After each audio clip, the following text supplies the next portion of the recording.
best policy. The best policy. Luca paused for a moment, catching his breath. He'd only just met Beck, and somehow he already managed to drag her into this mess. Hopefully he could make it up to her. But finding Rollo was his primary concern. Rollo!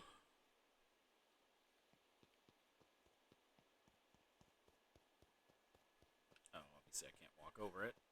Didn't I take a mushroom here with me? Okay, nothing goes that way. Okay. Oh! Luca, what the hell are you doing out here? Why did a kid with gray hair just run past us in a panic? Roxy and Fitz looked drained. It was clear they'd spent all day searching. That's Beck. I don't care who she is. What happened? We were just helping look for Rollo. Luca, I need you to start telling me the truth. Roxy's temper could often be dismissed as the impatience of an older sibling. But this was the most intense Luca had ever seen her. Her eyes were wild and unfocused, looking straight through Luca. Well, her friend looks very creepy, I will tell you that. We're running out of time. In a torrent of rambled words and tears, Luca broke down. Rollo and I weren't just playing in Weep Woods yesterday. We were investigating lights at the old Valentine warehouse. Someone was there in a strange suit. We hid in the dumpster and had a heavy bag dropped on us. And I think it was a body. So we ran, but we got split up. And I ran home. And it's all my fault. And now my best friend may never come back. Wow. Yeah, he's dead. Just wow. Roxy, still exhausted and angry, softened briefly as her eyes hunted the ground in thought. With a determined sigh, she looked up at Luca. It's not your fault, Luca. I mean, it is your fault, but it's not your fault. Rollo's gonna be okay, I promise. Roxy drew herself up. I'm gonna fix this. Luca, go home. But I want to help. This is too dangerous for a kid. I mean, I'm also probably a kid. I'm like a teenager, most likely. But this is too dangerous for a 12-year-old. I can't just sit around. I have to do something. Roxy tried to think of the safest place to send Luca. You go back to the little treehouse you two like to play in. Wait there in case Rollo shows up. Sound like a plan? Luca wiped his cheeks and gave a quick nod. How do they know about the treehouse? It's so secret. You did the right thing, telling me the truth. But if you would have done it sooner, your friend would probably be alive. Now scoot. You really believe his story? What other option do we have? Things have been strange around here, leading up to the festival. My dad has been acting weird lately. I haven't even seen your dad. Well, weirder than normal. He's been acting nuts. Looking into the puddle, Roxy rubbed her arms to warm up. They didn't. In the puddle. Why'd I read this? Why is it so cold here?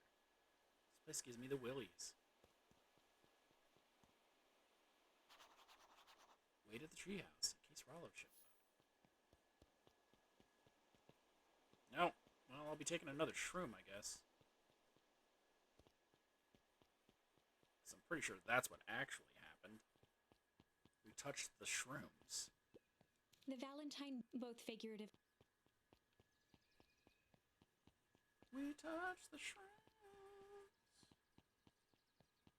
The shrooms have been touched. If they're asking if we touched the shrooms, we did in fact touch them. Mr. Nuncree jumped with a start. He looks like fine, he's just on the phone.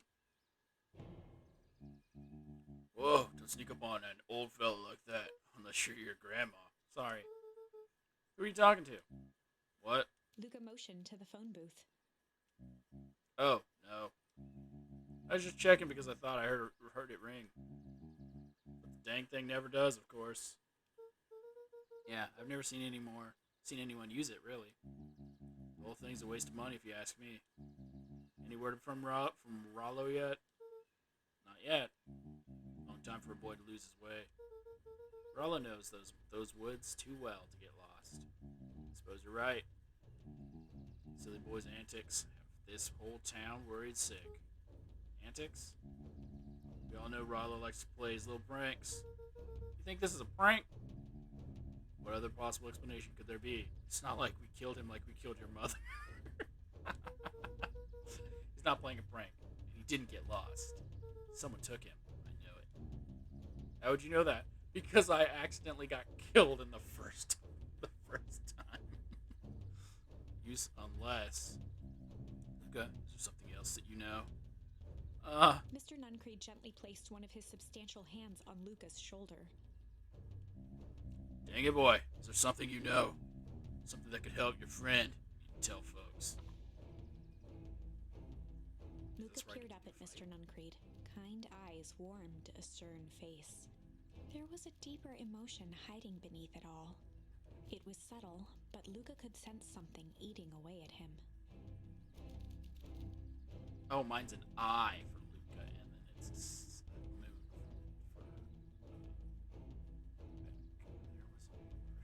there's a blank in those eyes. Shame? There was a shame lurking behind those eyes.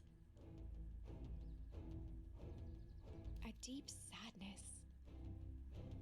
If Mr. Nuncreed was that worried about Rollo, maybe he could help.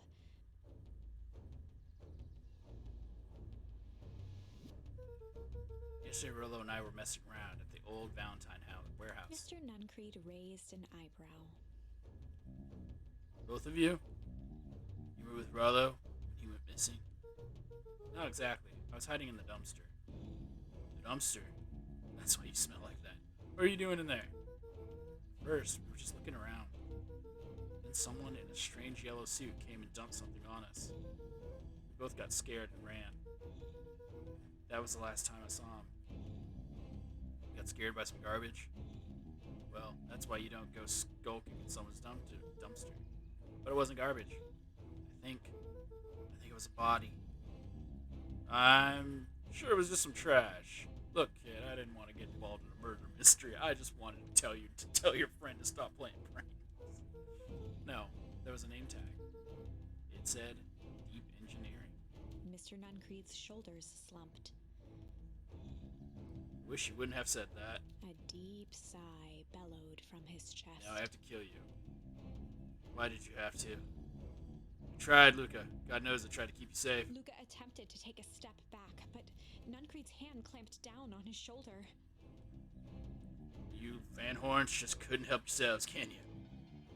We were all so close to being done with this. With a firm shove, Nuncreed manhandled Luca into the phone booth. What are you doing? It's out of my hands now. The door latched shut with a mechanical hiss. God, this just got super intense. Shit. As Luca pounded the glass, the floor dropped from under his feet. The inside of the phone booth was now a loose capsule plummeting at gravity's whim. Luca winced and pressed his hands to the walls.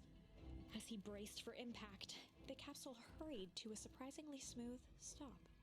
He felt a cold rush of air and opened his eyes with hesitance. Two large figures in hazmat suits occluded his view. Luca heard the deep, resigned voice of Mr. Nuncreed over an intercom. He knows too much. The end. Oh no! Second death. Death number 2! Wait. No. This isn't the end. You just said it was. I know there's still much more. Somehow this went wrong. Okay, let's try something else. Alright. Windows to the soul. So it ended up being him, but I'm sure there are other people involved. Okay, I can go back and say strange. I have to go back and say strange because there's nothing there. So I have to go back to hazardous hectoring.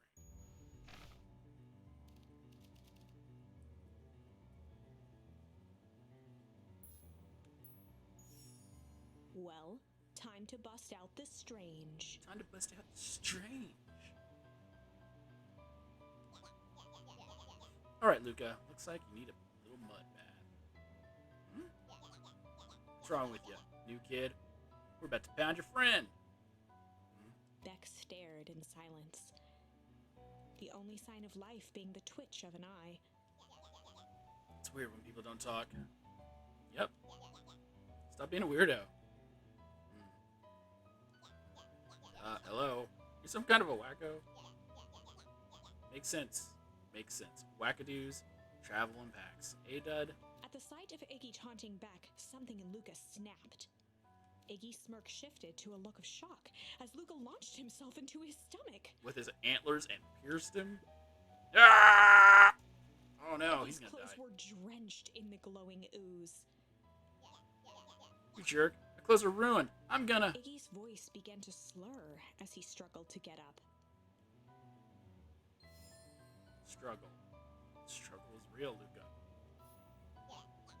I don't feel so good. Oh no! F! I'm sorry. I just... Oh shit. Yup.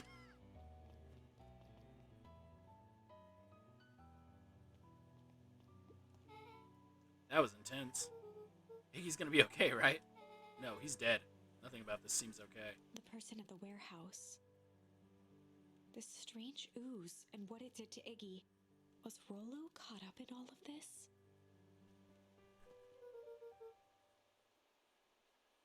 We have to find Rollo. You took the words out of my mouth, and I don't even know who he is.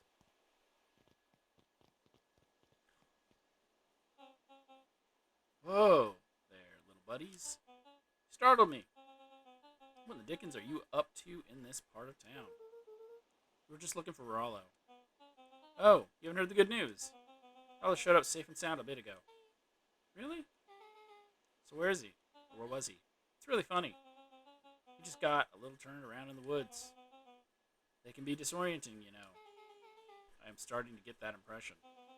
Rollo's at his house now, getting some well-deserved rest. Wow, that's a relief. You two should scurry along before you get yourselves lost. Lost yourselves. Yeah, come on back. Can't wait to introduce you to Rollo. Oh, that reminds me. Luca, your grandmother was looking for you. She was? She was worried sick. You should march straight home. I guess. Beck, your folks might be getting worried too. I'll walk you home. I need to talk with Nellie about work Beck anyway. glanced toward Luca. I guess all's well that ends well. I'll introduce you to Rollo tomorrow. Sure. Glad he's okay.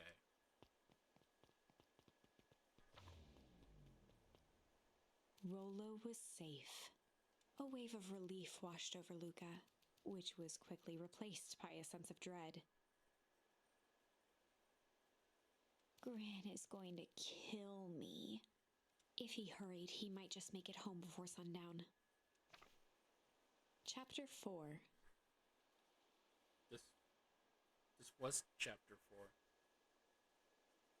This was chapter 4. I don't